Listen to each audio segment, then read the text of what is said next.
ব্যবসায়ী নাসির উদ্দিন মাহমুদের দায়ের করা মারধর, ভাঙচুর ও ভয়ভীতি দেখানোর মামলায় নায়িকা পরীমনির বিরুদ্ধে চার্জ গঠন করে বিচার শুরুর আদেশ দিয়েছেন আদালত। একই সঙ্গে তার বিরুদ্ধে গ্রেপ্তারি পরোয়ানা জারি করা হয়েছে। রোববার ঢাকার চিফ জুডিশিয়াল ম্যাজিস্ট্রেট আদালত এই পরোয়ানা জারি করেন। পরীমনির আইনজীবী নীলাঞ্জনা রিফাত সুরভি এ তথ্য নিশ্চিত করেন। বলেন, অসুস্থ থাকায় পরীমনি আদালতে হাজির হতে পারেননি। অপর আসামি জিমির পক্ষেও সময় আবেদন করা হয়। আদালত সময় আবেদন নামঞ্জুর করেন। তাদের বিরুদ্ধে চার্জ গঠনের আদেশ দেন। একই সঙ্গে গ্রেপ্তারি পরোয়ানাও জারি করেন।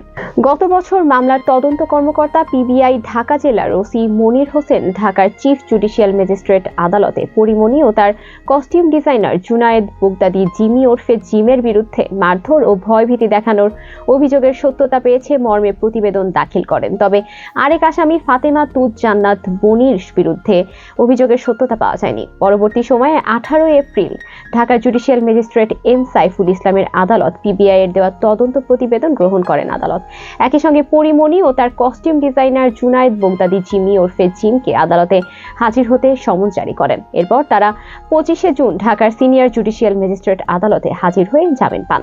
এর আগে 2021 সালের 6 জুলাই ঢাকার সিনিয়র জুডিশিয়াল ম্যাজিস্ট্রেট রাজীব হাসানের আদালতে বোট ক্লাবের সভাপতি ব্যবসায়ী নাসির উদ্দিন মাহমুদ বাদী হয়ে পরীমনি সহ 3 জনের বিরুদ্ধে মামলা করেন। এ মামলায় বলা হয়, পরীমনি ও তার সহযোগীরা অ্যালকোহল সেবনে অভ্যস্ত। তারা সুযোগ বুঝে বিভিন্ন নামি দামি ক্লাবে ঢুকে অ্যালকোহল পান করেন এবং পার্সেল নিয়ে মূল্য পরিশোধ করেন না। তারা সুযোগ বুঝে বিভিন্ন নামি দামি ক্লাবে ঢুকে অ্যালকোহল পান করেন এবং পার্সেল নিয়ে মূল্য পরিশোধ করেন না। পরীমনি তার পরিচিত পুলিশ কর্মকর্তাদের নিয়ে মিথ্যা মামলা করিয়ে হয়রানির ভয় দেখান। 2021 সালে 9 জুন রাত 12টার পর আসামিরা সাভারের বোট ক্লাবে ঢোকেন এবং দ্বিতীয় তলার ওয়াশরুম ব্যবহার করেন। পরে তারা ক্লাবের ভেতরে বসে অ্যালকোহল পান করেন। নাসির উদ্দিন মাহমুদ ও তার সহযোগী শাহ শাহিদুল আলম রাত 1:15 যখন ক্লাব ত্যাগ করছিলেন তখন পরীমনি উদ্দেশ্যমূলকভাবে নাসিরকে ডাক দেন।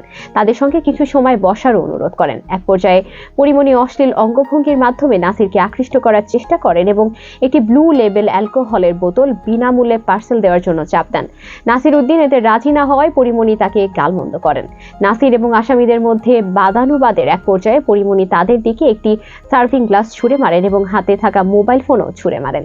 এতে নাসির মাথায় এবং বুকে আঘাতপ্রাপ্ত হন।